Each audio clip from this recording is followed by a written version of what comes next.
Hey everybody, welcome back to the Dan Maybe Project.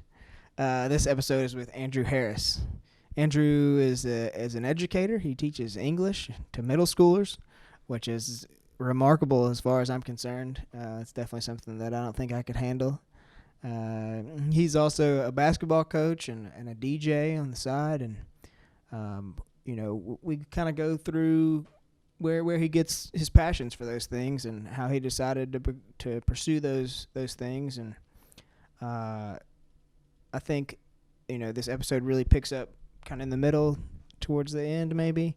Andrew tells an incredible story about he had a near death experience, and then we really get into his musical influences and how he uses pop culture to teach. And he just, whenever we started talking about that stuff, he had me hooked. I was really fascinated by that kind of stuff, and how he's influencing our youth. So he was able to pull some personal stories out of me as well. So enjoy those as well. And as for me, it really reflects on this podcast, I believe, a little bit. Towards the end, I had failed to clear my memory card, and therefore we got cut short on the video, but the audio keeps going. So, but that was about 54 minutes in. So, But the past couple weeks have been pretty tough for me personally. Just a lot of hard work at work and hot, long hours, and not being able to put enough time into what I want to continue to pursue for the rest of my life. So this is my side hustle. This is a side grind, and I have to remember that at times, because I do have to stay engaged at work. And that has been a big struggle for me, because I don't necessarily want to be there. I want to be working on my personal stuff, my side hustle. So I've been battling that, and unfortunately, I think personally it reflected in this podcast. But so I want to apologize to Andrew and to everybody else because of that. But and that also leads to the fact that I had taken a couple weeks off because I had some podcasts stacked up, and I didn't really have anybody lined up because of that. So I kind of got out of my routine. But with Andrew, and I have one this weekend and one next week, and we're going to keep the ball rolling and keep getting bigger guests, and just keep making things happen. Hit me up. I have a ton of stickers at dan.mabry. I can ship them to you. We can meet up locally if you live in North Louisiana. I'll definitely meet up with you in North Louisiana if you Venmo me a little bit of money. I really am just looking for a little bit of donation, especially if I'm mailing them to you. That'd be a big help to me, just to cover shipping and that kind of deal. I paused there for a second because I blanked out. Follow Andrew, AM Music _318. I'll put it right here. He's really pushing his DJing right now, and he's got a couple gigs lined up, and he's working on doing a full vinyl set, which he kind of teased to me the other day, and it's pretty cool. It takes a lot of skill to do what he's trying to do, and a lot of respect to that. He talks about it. He's been grinding and put in the years, and I think he's starting to pick up his stride and figure out his style, and really I think he's about to start really putting out some content, and I'm looking forward to that. So maybe we will have a new Dan Maybe Project intro. Who knows? The world is full of possibilities. But I'm going to quit rambling and let the podcast flow. So without further ado, Andrew Harris.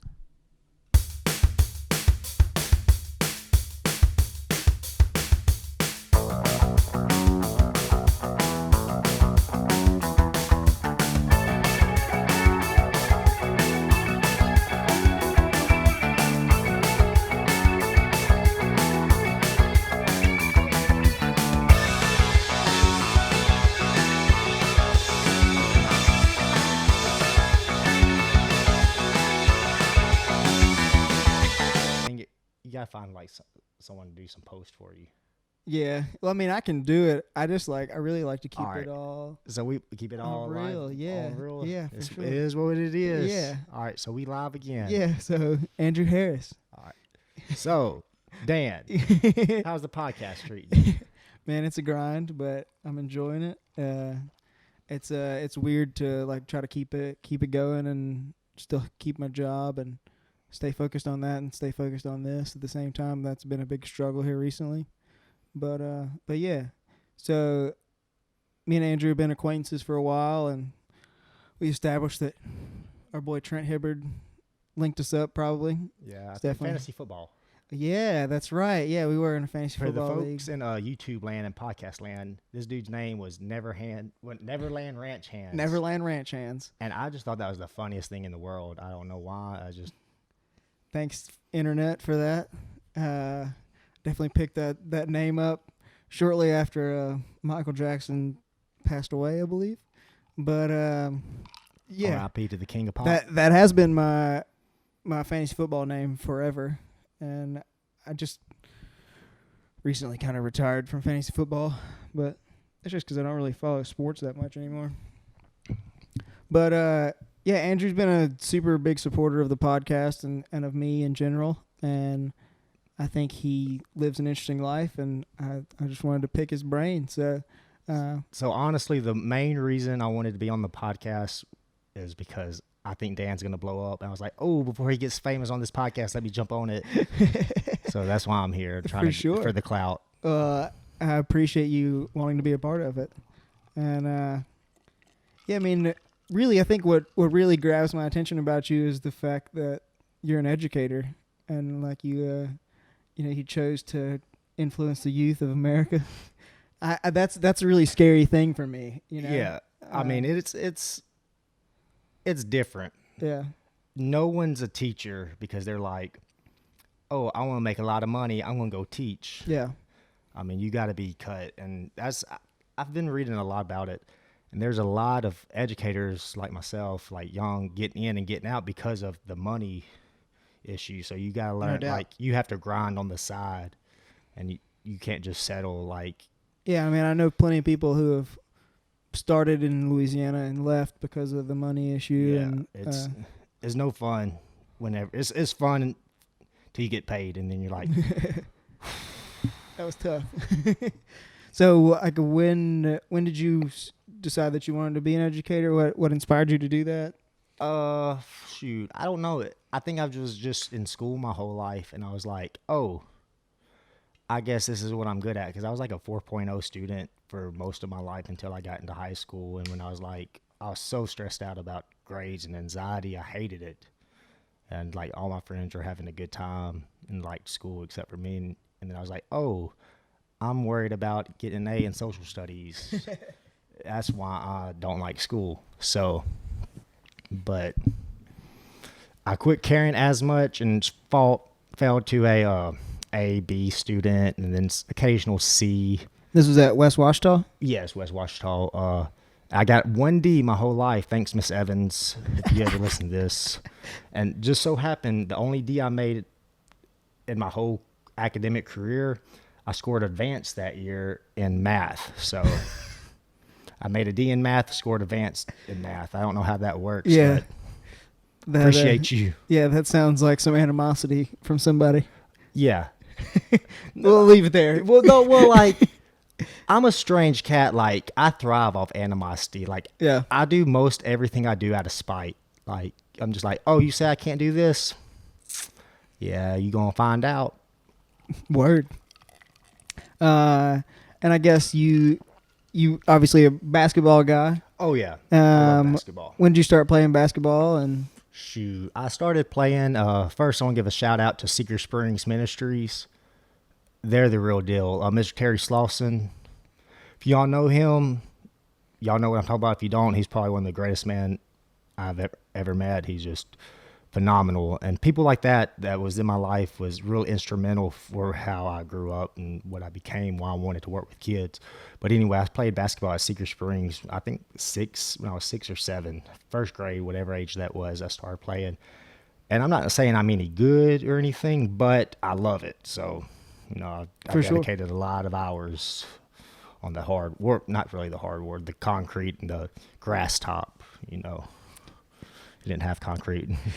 Played on what you could. Yeah, yeah. A lot of crooked rims, a lot of no nets, rocks, but played when I could and enjoyed it. But Yeah. what's really strange now is the internet. Yeah, no doubt. Big Because, facts. yeah. Well, because like if I didn't know what I was doing, I had a little Larry Bird VHS from the library I watched, and that dude was just like, and I know if you're listening you can't see this, but for the YouTube folk, he was just like, you just grab the ball, shoot it, it's the end. That's how you do it. You just keep doing that. And I was like, that's how you do it. I didn't know anything about like form shooting or anything until I started watching YouTube when I started coaching. And I was like, oh, I get it now. It makes a lot more sense. So That's I wish I interesting. had YouTube and Instagram coaches whenever I was a kid, because I've been so much better. It's funny that you say that because like recently some guy won a major championship in the PGA and he has like the weirdest swing, and it's just talking about fundamentals, and Larry Bird just saying going out there and do it. Like I don't know, I guess there's a way for everyone to achieve it. It's not like, Yeah. obviously there's like Well, that's what's great things about that have been working for other people, but not necessarily everything works for everybody. Well, that's what's great about life. Like, there's no one way. I mean, everybody has goals, obviously, I hope, but you can achieve those goals many different ways. And I think a lot of times people get tunnel vision, and that's where a lot of their stress or unhappiness comes from, because they can't step aside and see, like, oh, there's other ways to do things. There's other pieces to the puzzle that I may need to add to get to that spot, or to see the bigger, more full picture. So I don't know if that helps anybody out there, but if it does, that one's for you. So I mean, obviously still play basketball, and is that like your main way to stay in shape, that kind of deal? Yeah, I hate working out. It's terrible. It's like, I don't know why anybody's like, let me go to the gym and pick this heavy bar up over and over again. It's terrible. I try to do it, but it's so heavy. It's so heavy. I ain't gonna lie.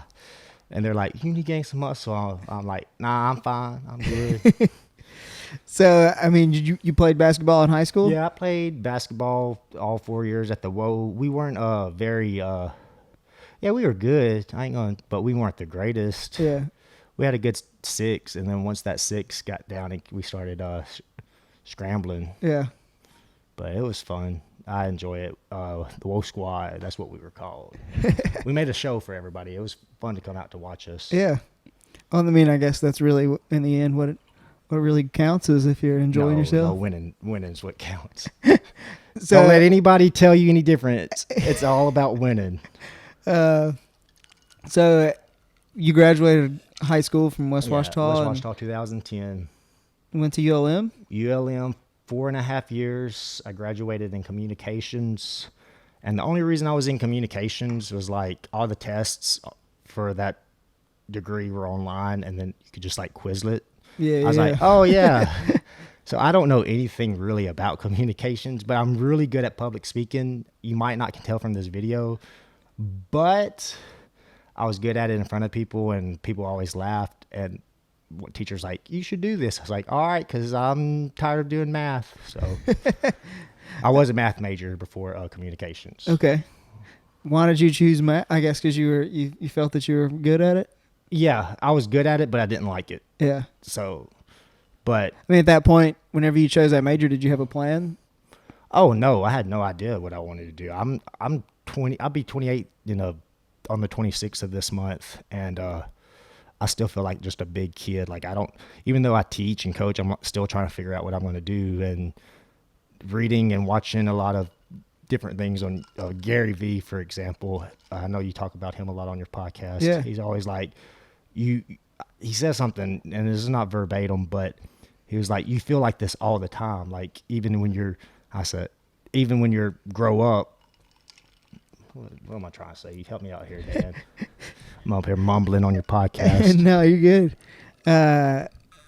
Like you're just saying, like you're just trying to figure things out. Yeah, When you're trying to always figure things out. And so that was probably about 3 years ago. I was like, when I was really listening and digging and soul searching, I was like, oh, I don't know why we're talking about math so much on this because I hate it so much now. But it goes back. It's just like a big puzzle or like an equation. Like try this number, try this piece, and add this in your life and see if it balances out, and it, causes your life to have some kind of balance or some kind of equal. And that's what I've been doing. So you saying like the whole push and pull of like going to work, but then still pursuing your passions on the side kind of deal? For sure.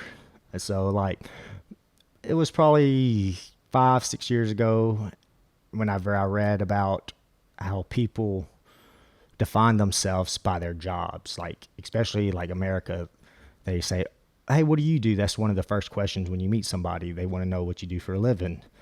And then at that moment when I read that, I decided for myself, I don't want to be constrained and boxed in. I wanted, what do you do? I was like, what do you mean what I do? Like, I do a lot of things. Like, yeah, what do you want me to tell you? It's like I walked into the hardware store the other day, and the guy was like, what's going on today, man? I'm like, dude, there's way too many things for me to tell you what's going on. Where do I start? Yeah. So obviously basketball is still a big passion in your life, and you started coaching. But let me tell you about coaching. I don't even like coaching that much. Okay. I like. Is it because it's like not in your control? No, it's in my control. Fair enough. But I like doing more skill work. I found more passion working more individually with players because I feel like you can grow a better connection that way with them than, say, just coaching a team. Because, I mean, you play football and part of team sports. Not everybody's 100% in. Yeah. But there's some that are in. And I'd rather spend my time, those that are all in, than those try to stress out about those who aren't, because I know I'm just a peon middle school coach, so it's not really, we don't have a state championship and nothing great like that.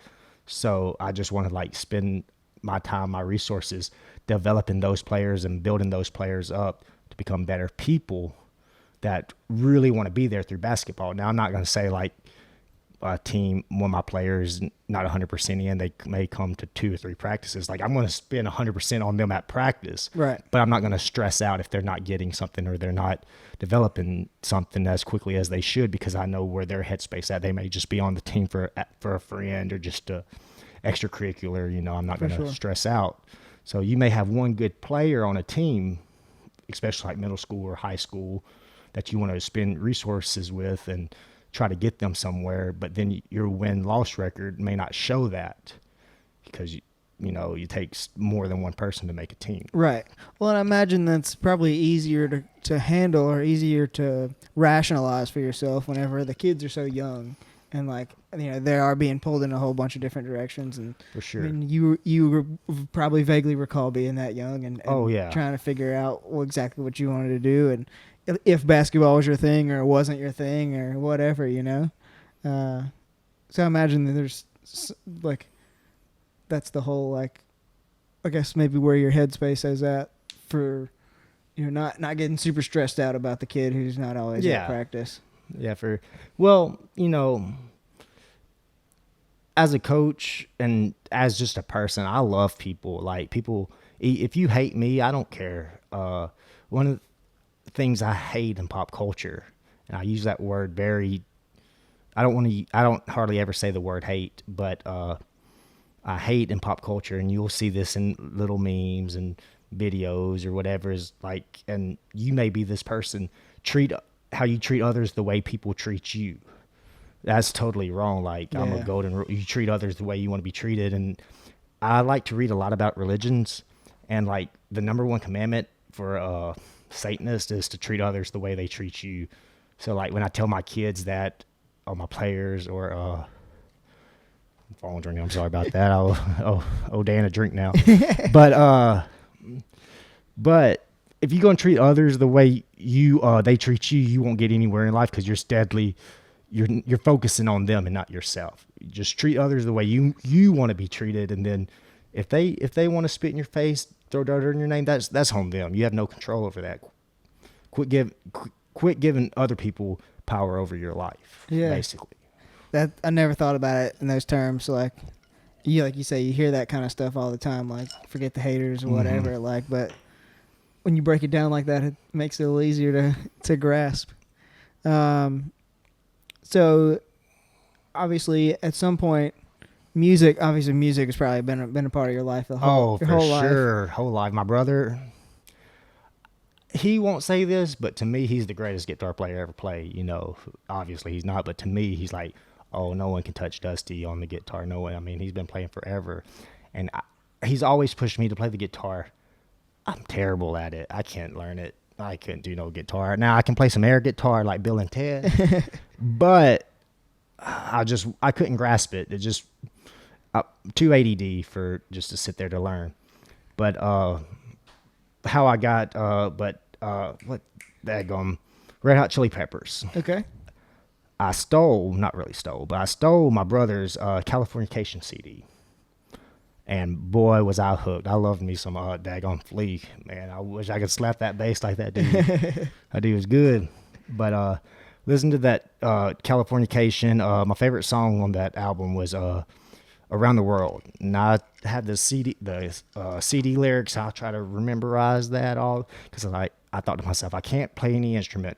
And this is first, second grade, whenever that album came out. Yeah. I said, but I can sing. And I don't know if you're listening to this right now, but I don't have the greatest voice, as you can tell. But I thought I was Anthony Kiedis. And one time, I got to ask my aunt for this video. My brother and one of my cousin's husband now, but a boyfriend at the time, they were playing Under the Bridge. And, I was sitting there take me to the place I love, going down. And my Aunt Kay, daggone bless her soul, came in there and said, stop singing that song. It's about doing drugs. Stop about doing drugs. I had no idea. I just thought I was Anthony Kiedis. But that's hilarious. That reminds me of something. Used to go to Axis all the time. Mm-hmm. And there was a lady there who also taught me in middle school. I'll leave her name out, but I was singing. No, you can't leave her name out. I was singing karaoke, and I was singing a Nirvana song, and I would there weren't even any cuss words in it or anything, but I remember I had sang this Nirvana song every Wednesday night for 4 or 5 weeks in a row, and this one night she heard it and heard me in there, and I mean mid-song stormed in there, ripped the CD out, broke it, threw it away. It was wild. It was hilarious. They're throwing away art. No doubt. Well, I mean, it was a crappy karaoke CD, but still, I agree with what you're saying. She was trying to stifle our. Well, that and you're expressing yourself. Yeah. Instead of that. Maybe that's why I don't sing karaoke anymore. Oh, I've been booed off many a stages singing karaoke, but I don't let them bother me. I keep singing some Bon Jovi. Okay. Dead or Alive, that's my go-to. That's your go-to? Yeah, Dead or Alive is my go-to, Bon Jovi. That and Bohemian Rhapsody. Yep. Queen. But since the movie came out, I don't do it anymore because I ain't trying to be like that. Fair enough. But so at some point you picked up hip hop. Yes. Because all my friends were listening to it, and they're like, "What is this? The White Stripes?" Yeah. Making fun of. Because I listened to White Stripes, Nirvana. I was like, yeah, but they're really good. Yeah. Give them a chance, guys. But my sister had played a big part with the hip hop to me because do you remember Kazaa and LimeWire and I definitely LimeWire Napster? for sure, yeah. Well, before LimeWire, there was a website called Kazaa and Napster, and I was the elementary school teacher plug on making burnt CDs. Well, I made a lot of burnt CDs, and this was remember Roadrunner? Yeah. Oh yeah. High speed internet Roadrunner. We Yep. first got that daggone Roadrunner. It was so expensive, but I begged my mama to get it because I was tired of waiting for hours for one download. Yeah. I finally got it, and all them teachers was asking me, "Can you make this? Can you make this?" I was downloading some daggone Rod Stewart, some all kinds of stuff. So I guess that's where a lot of my older taste music that I came from, because I heard a lot of songs then, but we actually They were forced upon you. Yeah, for our 5th grade graduation, we had to make do some songs was "We Are Family" and "I Will Survive," and they used a burnt CD of mine, illegally downloaded music. Wow. Still Sketchy. sketchy. I was the plug on that. That's funny. So I guess when did you pick up DJing or feel the passion for that? Jersey Shore. Jersey Shore? Yeah. Well, interesting story. Let me ask you a question first. Have you ever thought you were gonna die, like legitimately die? Yeah, there's been a couple spots where thought I was gonna drown. Okay, I ain't. If God wanted me in the water, He gave me fins. but anyway, that'd be terrible drowning. Yeah, it's like I don't really fear a whole lot of things, but drowning's one of them. How are you in this drowning? Getting bit by like snakes or like big spiders while hiking. Mm-hmm. That's also another fear of mine. A lot of the other fears are just like really irrational. So, how did I almost drown? Yes. I don't really remember the specifics of it, but there've been times where I was wrestling in the pool with people and that kind of deal. I watched one guy get knocked out on the Washita River wakeboarding. Ooh, That was interesting. never been wakeboarding. I can't even ski. Really? I can't do anything in the water. Terrible athletic sport, extreme sportster over God here. wanted me in the water. Hey, Give me fins. Yeah, He would have. Hey, I can ride a razor scooter pretty well though. Do a tail whip. Nah, I can't do that. Just ride in a straight line, fool. Anyway, well, I was hit by a drunk driver, ironically, on my way home from a basketball game. I was 19 at the time, so almost 10 years ago. I was going around a curve, and I saw like this car looked real funny as I was going around this curve. And then the thought went through my head is like, oh, they gonna hit me. And the last thought I had before I got hit was like, I can't believe Taco Bell is my last meal. Because, like, I didn't think I was going to make it. And I hit that. Well, I didn't hit it. They hit me. They swerved over and were in that curve, and we met head on. And it's crazy. It was the best experience that I've ever been in, though, honestly. But everything slowed down. My seatbelt came unbuckled. I started going, like I was going up through the windshield, and the airbag came out and hit me right in the chest. I couldn't breathe. I was like, I don't want to make the sound I was made, but it was terrible. And I was sitting there, I had a glass all in my arms. I was like, just sitting there trying to catch my breath, but I was thinking like, oh my God, I didn't die. Oh my God, I didn't die.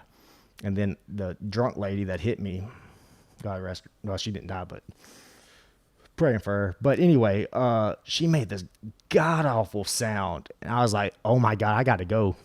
I started crawling out through my windshield, and I looked at her, and I was on my crawling out the window, the passenger side, and I fell down, and then I tried to stand up, and I fell down again. I was like, my ankle, it doesn't work.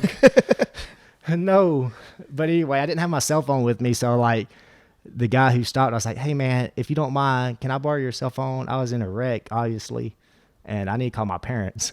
And he's like, sure. So I called my dad. I was like, hey dad, I was in a head-on collision. I need you to come pick me up. And he was like, no you weren't. I was like, nah, for real. Like, I was in a bad wreck, and I left my phone at the house, and so can you just come pick me up real quick? And he was like, I'll be there in a minute. And so my dad and one of our family friends, Davey, and my mom came up there.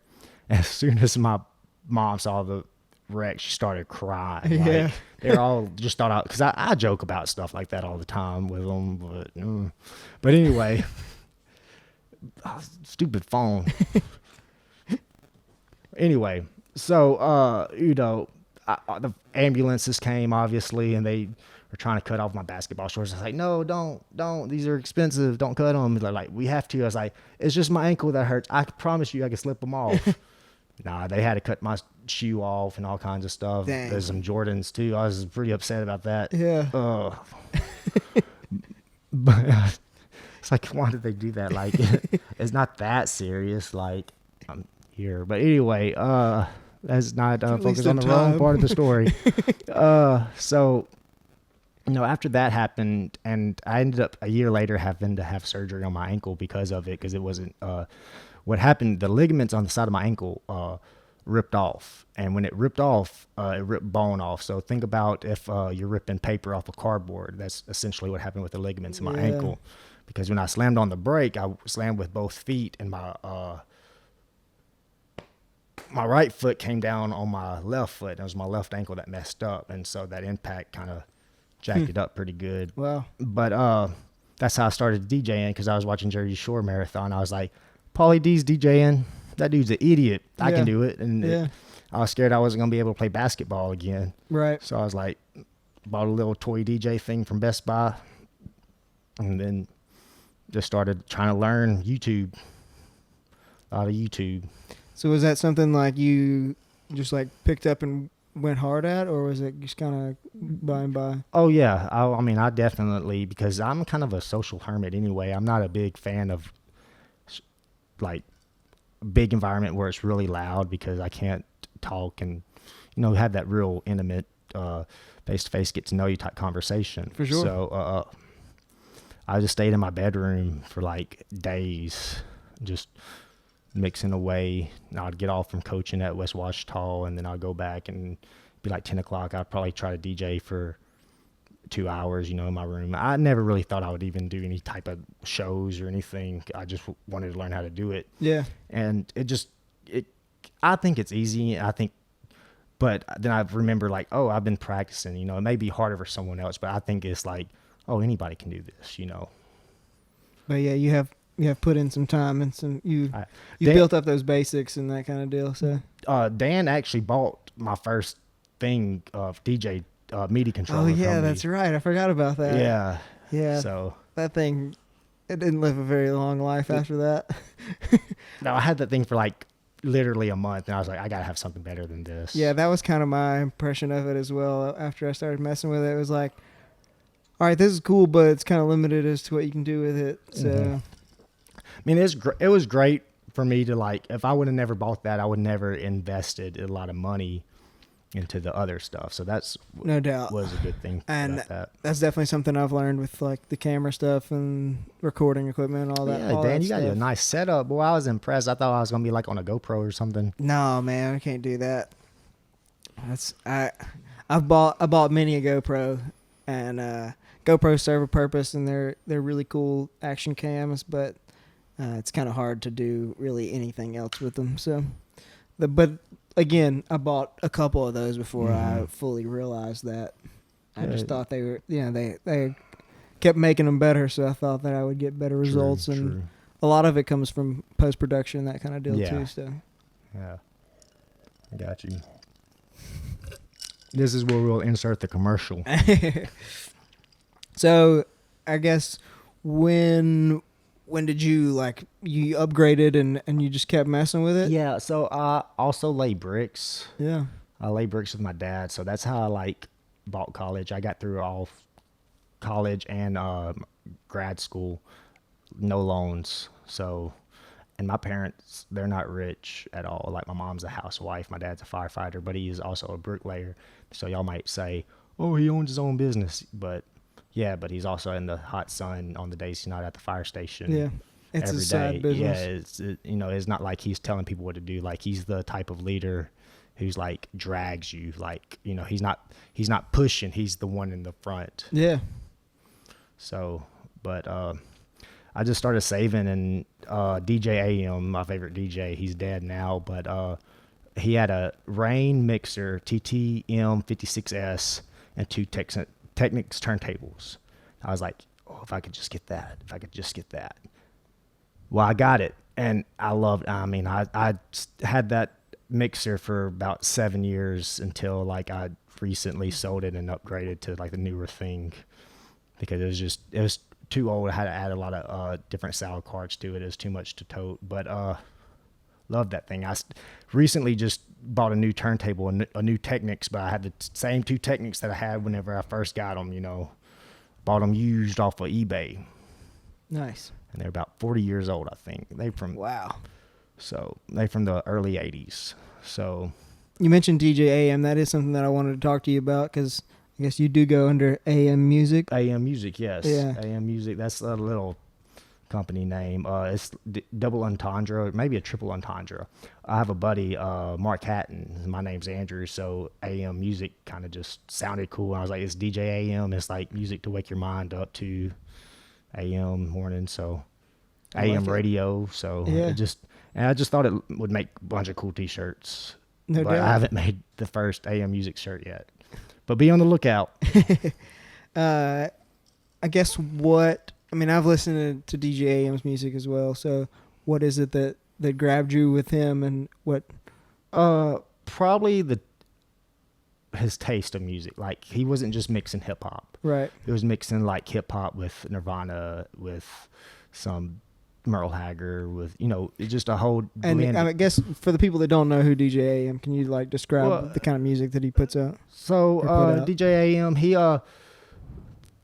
the best way I can explain it, like, go to the club and listen to their DJ and then multiply that by 100. Like, Yeah. he did private parties for like Lindsay Lohan when she was popular at the time. He's been dead since like 08, I think, 08 or 09. But whenever she was the scene girl, Paris Hilton, when she was like the scene girl, he was like the DJ for all the it couples and it people of Hollywood. But he, to describe his, I mean, it's, for instance, he would have Wonderwall. Is a routine I try to do, but I don't do it nearly as well as he does. Wonderwall with then he'll put LL Cool J, Just Dance. What is it? Just Dance. I can't remember the name of the song, but it's got LL Cool J beat behind it with another sample added to it, and it's also groovy to me. Is I love taking something old and making it new. I'm fascinated by that. Yeah.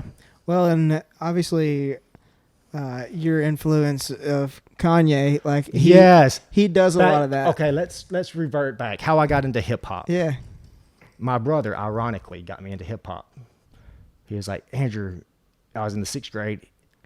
Andrew, you need to check this song, Jesus Walks out. I checked it out. And that was the only song my mama let me listen to that had curse words in it. And it really was. So I'm from there. You can't see it on the camera. Maybe we'll get a shot later. I got a little Kanye wall. I mean, Yeah. to me, I'm biggest Kanye stan. Like, I don't agree with everything he says, but I agree that, like, I admire that he has the courage to say it. For sure. Like, my favorite Kanye quote of all time, and you might can guess what it is. He's sitting there. Katrina just happened. He's with Mike Myers. He said, I don't know. Can I say this? Go for it. He said, George Bush doesn't care about black people. Yeah. It was out of nowhere. And if you haven't seen this video, or if it was before your time, or it was after your time, and you just you should definitely check it out. It's Because especially like Mike Myers' reaction. everybody. Is pretty I think it went to priceless. Chris Tucker afterwards. Yeah. And they were Mhm. all just like, what's going on? Yeah. Yeah, it was pretty wild. But but Kanye West, and something that inspires me about old Mr. West is he didn't start out as a rapper. He started out producing. He started out then he went to rapping. Now he's doing the clothing thing and trying to do the home thing. It's just he doesn't want to be boxed in too. And I guess that's where a lot of my thought process comes from, because he just wants to create and just try to make the world as he thinks a better place. What he thinks he could do. So I think that's pretty cool. Well, to talk on Kanye and like old music, and it's something that I've just recently in the past couple months come to realize as I've dove really heavily into like old black music and like Yeah, old the blues sampling. stuff. Yeah, the sampling. Like, That's- I listened to Otis Redding song and I'm like, I listened to the whole thing and I'm like, all right, now I see why Kanye sampled this. Like, this is freaking legit. Like, Okay, for instance, Nina Simone has it wasn't her original song. It started off at Abe Marable, I think, wrote a song called Bitter Fruit, or it was a poem, Bitter Fruit. And it was about the lynchings and stuff, and seeing, he was a teacher at the time in the 20s, maybe before the 20s, somewhere around that time, though. He wrote a poem, Bitter Fruit Swinging from the Poplar Trees, from the Gallant South. If you haven't ever read it, which I'm probably almost 100% certain you haven't, check it out. It's really touching.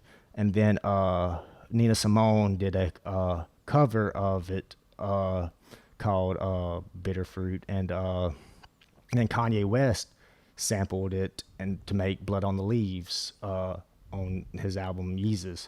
Then if you watch the MTV Movie Awards from 2000 and not Movie Awards, MTV Music Awards from 2013, I believe, he has a backdrop of the lynching tree that Steve McQueen shot. I think it was Steve McQueen.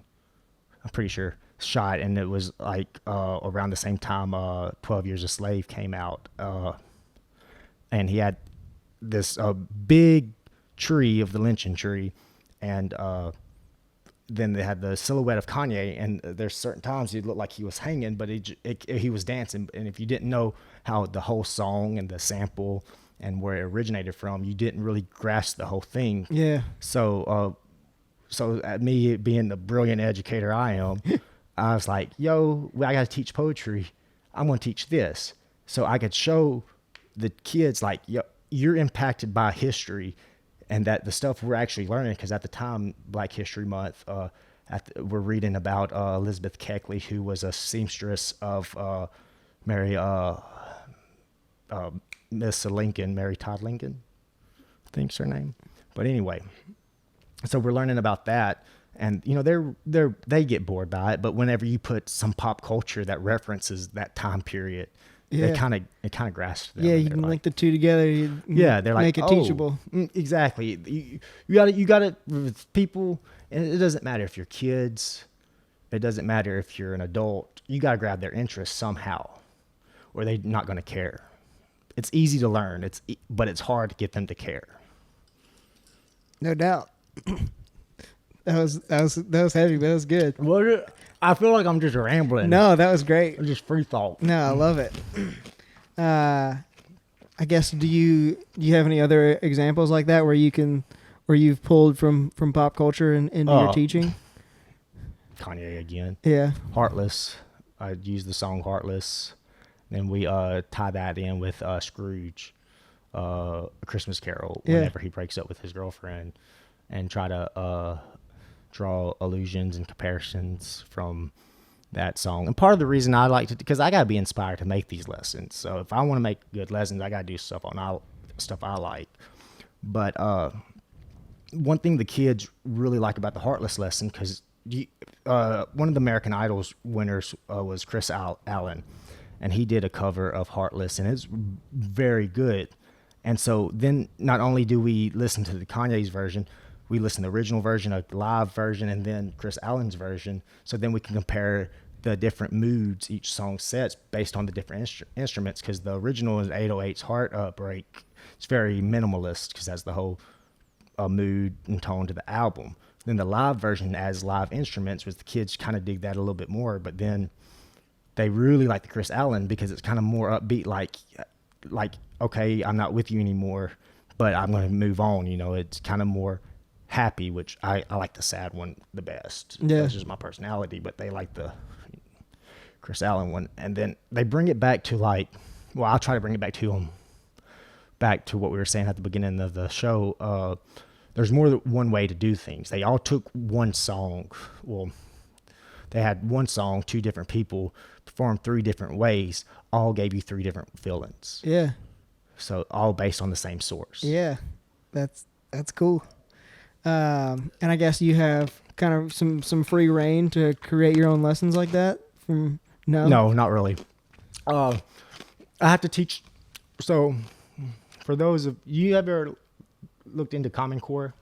No, not really. I mean, I've heard the name, but I haven't looked at it. Well, it's not as bad as people make it out to be. Yeah. It actually, for I know it's like, you don't need to know this to know 3 + 2. Yes, but this is teaching them like a different way of learning it. It's also teaching them how the thought process is done. It's teaching them more than 3 + 2. But same thing for English. There's for all you parents out there or future parents, I tell my students' parents, I don't hardly give any tests because, first of all, the state doesn't want that anymore because it's more kinetic, it's more hands-on, and then there's a lot of writing, ton of writing.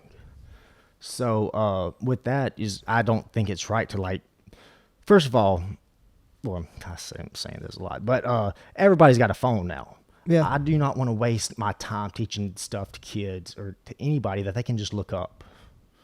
Like, I want to teach them how to analyze something, how to critically think. Yeah. And that's more important than knowing 3 plus 2. Because if you don't know what 3 plus 2 is, guess what? You got a calculator app on your phone. No doubt. You're like, and they know how to do that. So, but just to really critically think about the messages, society and like just putting out, and what, because we're all consumers.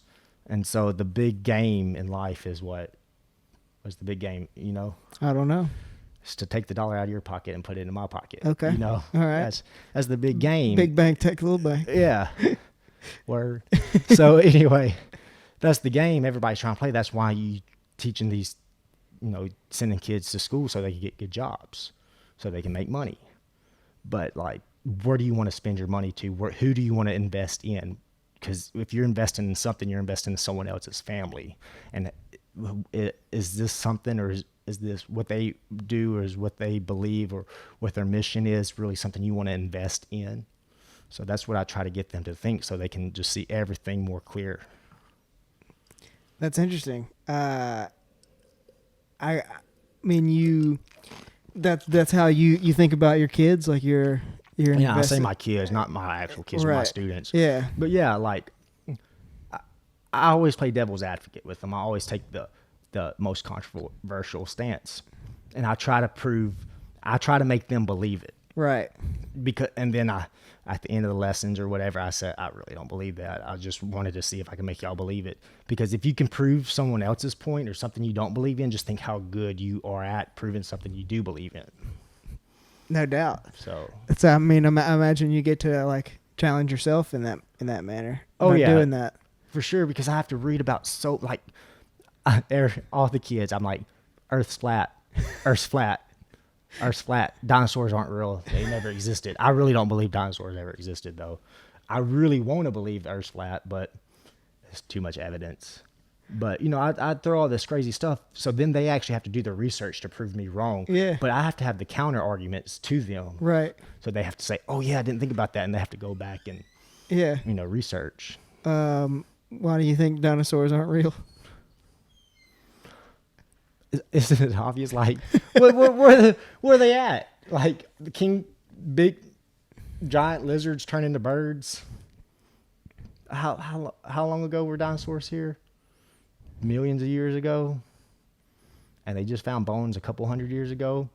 They had all these great conquests and conquering of land. They ain't never came across daggum T-Rex. I mean, it just doesn't make sense. Like, it could be like a very large animal, but like, I don't know. Dinosaurs, it just doesn't make sense. You kind of think it's like somewhat of like the Yeti argument, like people saw things, but well, it may, the Yeti, it could have been like just a giant bear or something, or like a bear. Yeah, I mean, I guess I should explain. The Yeti argument is like that people haven't really seen a Yeti; they've just seen like a bear or something in the woods, and they were impaired in some manner or some degree along those. Like, how many people of y'all listening seen a ghost or something? It's not really a ghost. You hear something, and it's just your dishwasher going off or something. Right. You know, your mind's very powerful. A creak in your old house or whatever. But dinosaurs never existed. Okay. You heard it here first. I'm gonna switch topics. How did you find Matt Morimoto? Yo, I don't know. I really don't know. That dude, for those of you who don't know Moto, that dude is the best human alive. Like, I couldn't agree more. I talk to him almost every single day. Really? We just catch up, and like sometimes I'll be down, I'll call him, and some days he'll be down, call him. We just pick each other up. And, he lives in San Diego, so that's another great thing about cell phones. It keeps you in touch, and I was just a friend. No, I think I met him through another mutual friend, Jacob Peckford. I think he was dating someone at the time that was friends with his girlfriend at the time. and then we just clicked. And then I have another friend named Matt Calhoun, and we went to 3 football games in 24 hours. We went to West Monroe one, then we went to LSU, then we drove to Louisiana Tech Hawaii game, and that was a crazy experience. And then he came back in like a year later, and I was just like, dude, I'm gonna come visit you in San Diego. He was like, all right. And then I bought a ticket and just flew out there. I only hung out with this dude a few times, but we just clicked. And it's really cool when you find a connection with anybody like that, where you can just, you may not see for years, but you can pick up the phone and or come visit, and then you just pick up where you left. Yeah, no doubt. There's few feelings that can equate to that. I've definitely been able to experience that a lot with, like, obviously I was in a fraternity, so I became close friends with a bunch of dudes, and we've all gone different ways, and it's always fun to get back together and like you said, just pick up exactly where you left off. So you mentioned, what fraternity were you in? I was a Sigma Nu at Louisiana Tech. What made you want to choose the fraternity route? What made me want to choose a fraternity route? So I have an older brother. He's 7 years older than I am. And whenever I graduated high school, I wanted to be my brother. I got you. And he waited until his junior year to rush. He was a marketing major. I was a marketing major. And shortly before senior year, before freshman year of college, I should say, I went to a party. We talked about this on Austin Vadreen's podcast. I went to a party at my friend Will Roach's house and met Austin Etier, Austin Vadreen, and Zach Brown. And I guess I had known Alyssa Record at that point. But anyway, they were all going to Louisiana Tech. And I didn't have any close friends that were going to Louisiana Tech. And I bonded with those guys that night and hung out with them every day freshman year. And they rushed Sigma Nu. And therefore, I went to Sigma Nu parties, and I lived 1 block away from the house on the on-campus apartments. So I would literally, like, park there and go hang out in the parking lot at all times. And I became a part of the group without being a part of the group. Then I became a part of the group. Well, that's good, though. You got to test the waters, see if you liked it. Yeah, no doubt. And I did. I did enjoy it. And as most of those guys know, and everybody who's involved, things changed a big time from the time that we walked in the door to the time that we left. And it's not what we got to experience. And maybe that's for the better as far as like a grand scheme of things, because I'm very confident that I'll say none of my friends' children will ever have the opportunity to join a fraternity, because it's dying and it will be dead. And is that a good thing or a bad thing? That's a good question, because I say that my experience was awesome. I loved every minute of it. There were some hard times, but I'm a big believer in the hard times make you better. The pressure. Yeah, and it's interesting because, like, during pledgeship, you ain't gonna spill any secrets. No. It's nothing like that. See, I wasn't in a fraternity. Yeah. So I don't know any of the secrets. No, you're good. There's nothing secret about it. I know handshake. I mean, there's some ritualistic stuff that's done behind closed doors, but it's nothing special. I mean, it's just some chants and some reading of some books, some old books and stuff like that. And, there's handshakes and pins and ribbons. And, I have a pin number, 8 will be in the record Speaking books Greek. For forever as Dan Mabry.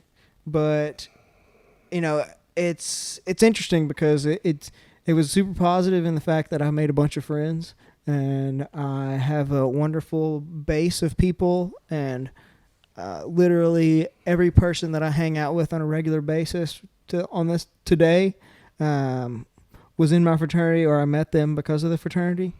And so there's all that, and I'm very appreciative of that, and I have absolutely my best friends because of all that.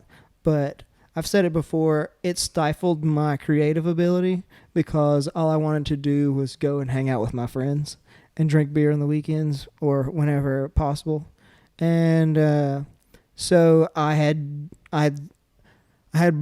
gotten this passion for video in high school, Mm-hmm. my senior year, taking a video editing class, and then I just put all that aside to have a good time.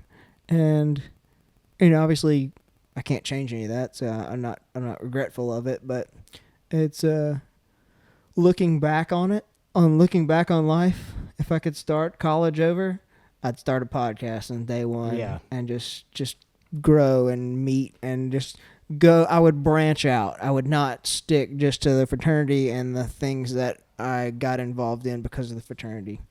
Uh, I think that I am really naive to international students and international people, and that's something that I want to learn a lot more about. Uh-huh. And It's hard when you're not in college. yeah, and that was definitely something that I learned while I was living in Denver. Is just like leaving your friend group and not really knowing a lot of people in another place and being there alone is. It's hard to go out and make friends because I don't want to go meet I don't want to go meet people at a bar. Yeah. I don't. That's just not what I'm looking to do. And there are other opportunities, through organizations and volunteer work and that kind of deal where you can go and meet people, and that's definitely something that I should have taken advantage of, but I never did. But It's all about networking. yeah, and that's doing this podcast. A part of that is networking, but a lot of it is just meeting people and learning new things. Like I said, I want to know more people and just get your insight on things, that kind of deal. So That's to me, that goes back, and it's something I learned from Trent Hibbert. Just to love people, just to meet. Like, everybody has a story, whether you like it or not. You have a story, and you have an interesting story. The greatest thing about all of our stories, we're actually, like, for the most part, in control of the pen. You can erase, though, because it is a pen, but you can, if you don't like the way your story's headed, you do have control of changing that. So that is good, though, that you, like, realize that, like, instead of sticking to your same routine that you weren't really happy with, that you're like, oh, I really love this, I'm going to do what I love. And to me, that's why I think there's a lot of unhappy people, because they don't do what they love. They do what other people think. They do what other people think they should love. no doubt. It's all about, to me, I think a lot of my personal life and just really people watching is just seeing how other people react in situations and what other people would do for acceptance. And it's just like, man, why do you want to be accepted by them? Like, I don't care if you like me, honestly. Like, I'm not going to give two thoughts about it. If you like me, you don't. Yeah. If you don't like me, then you just miss out on a cool dude. It's your fault. Well, and that's definitely something that I've embraced with the podcast and it also helps to, like, people that you didn't necessarily think would reach out or be a fan of it, reach out and say, hey man, this is a cool thing that you're doing. Like, how can I help you? That kind of deal. Like, that also, that means a whole lot, and it boosts my confidence. And, I've really gotten a lot more of that here recently. Things are slowly starting to pick up, and I just hope the snowball keeps rolling. Oh man, to me, I believe, and it goes back to your last week's podcast where, like, Tyler Kane was saying, like, it just all works out for me. It all works out for me. Well, as I was riding around listening to it, I was thinking it all works out for everybody. It just depends on how they see it. And it's just about your perspective, and back to teaching our first unit, we have to learn about perspective shape your reality. I don't own a house, and my truck is a 2005 Avalanche. I don't know how many miles are on it because the odometer is broke. It takes me about 20 minutes to fill my tank up because I have to put in like $3 at a time because it shuts off because something's. But, like, I love, you know what I mean? Like, most people are like, man, I got a crappy truck. I live in a duplex. I ain't own this. Yeah. But, like, I'm just, like, so thankful for what I have. I'm just, like, I try to give back, but, that's my truck. I'm going to embrace my truck. I don't care if the headlights busted out or the back handles broke. That's mine. I worked hard for that truck. Yeah. But well, and you don't owe nobody nothing. Like, exactly. Exactly. I think that's a big part of it too. Debt free. Yeah, and that's the key. Yeah, I mean that's a big part of where I'm at right now. Same way. So when you say about the big part where you're at, what do you mean by that? Oh man, What? video quit working. Oh well, keep going. I'm sorry, what were you saying? you said that's a big part where you're at right now. What do you mean? Oh, just like the whole so the past 2 years, like I bought a house and was starting to fall into what I should be doing kind of deal. Mm-hmm. And I got bored, and I have a dream of living on the road and living in a van and just being super nomadic and living super simply. And I've never done that, and I've never really felt the struggle, and I know that I need that in my life at this point, I guess.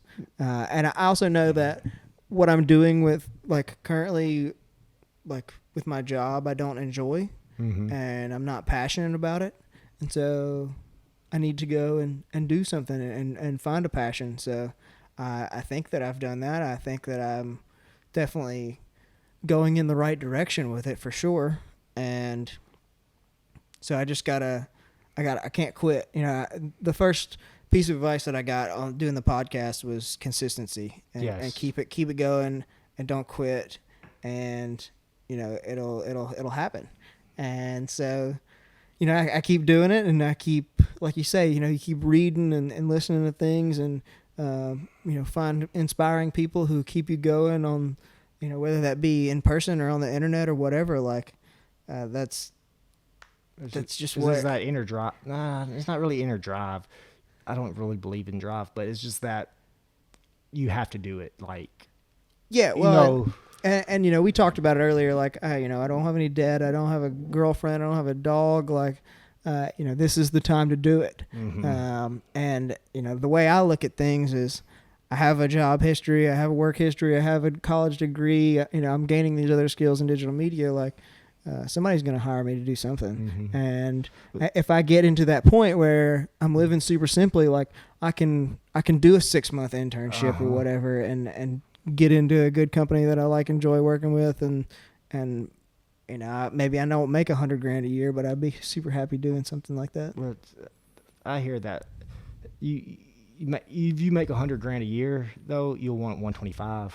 Yeah. You want 150. If you get 150, you want 175. It doesn't matter if you can't take care of what you already have.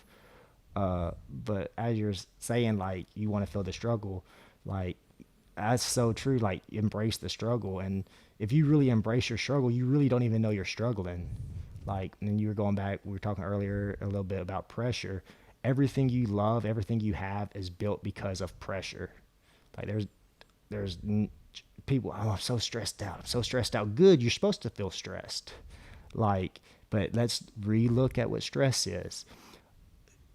What's the symptoms from stress? High heart rate, little sweaty, jittery, or stress, anxiety. And then when you look at being excited, because you're looking forward to something, being excited, but it's all the same symptoms of stress. Stress and anxiety is the same exact thing as being excited.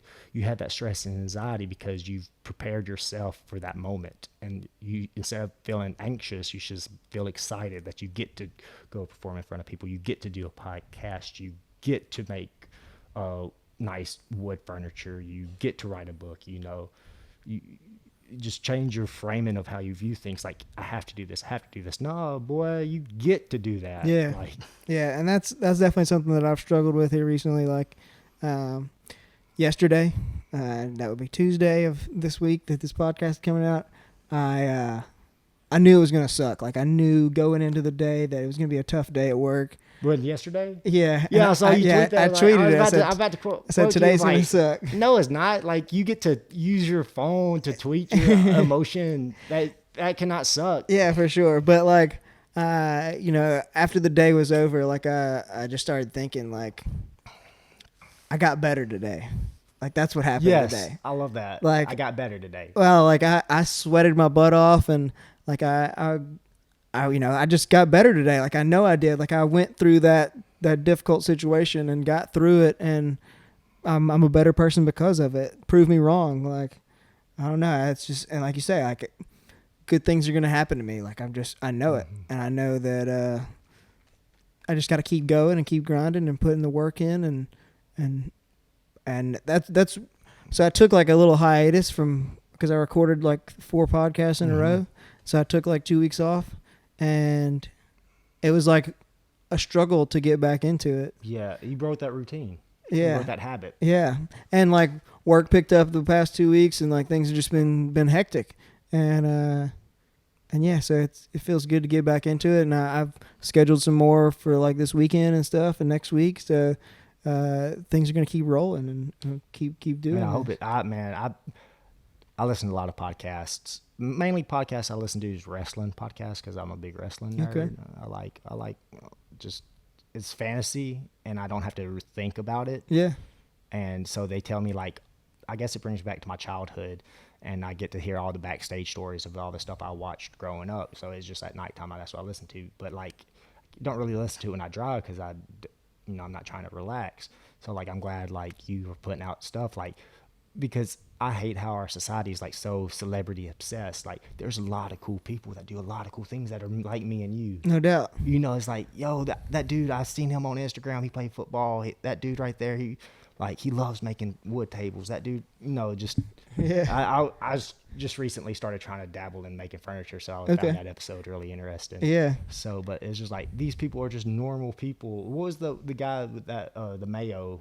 Who was that? Oh yeah, Adrian. Yeah, that was like so cool. I was like, yo, this cat, I think he's younger than I am, and Yeah. like, he's already lived like an incredible life, and no one knows who he is. Yeah. But like.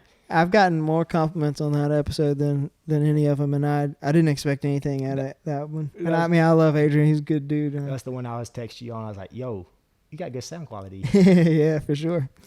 Cool. I want to wrap it up with this. Like, what are your goals? What are you looking forward to?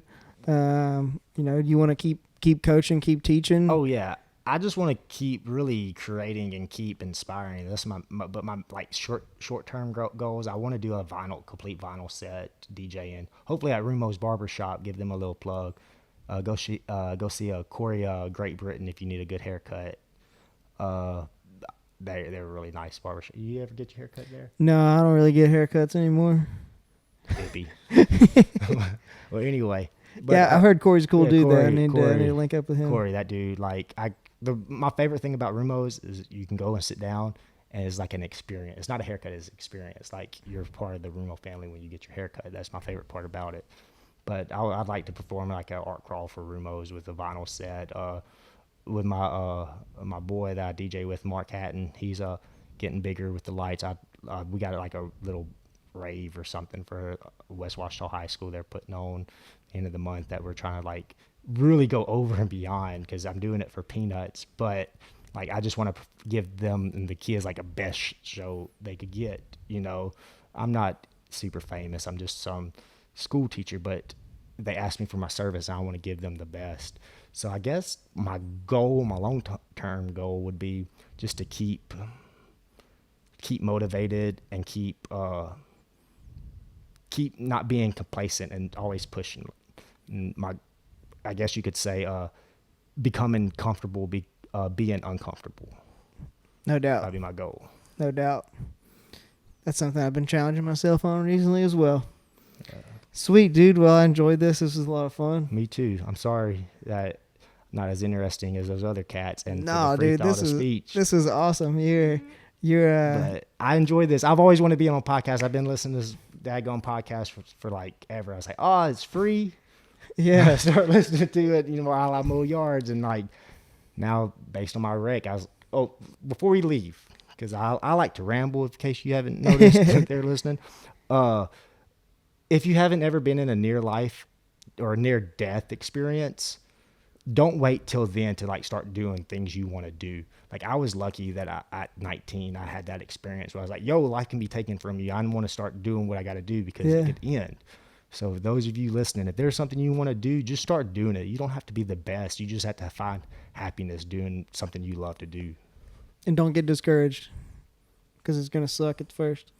Yeah, you'll have your ups and downs, but the lower your lows are, the higher your highs are. So, Boom. We'll end it on that. bada boom. All right. Sweet. Thanks, Andrew. Peace.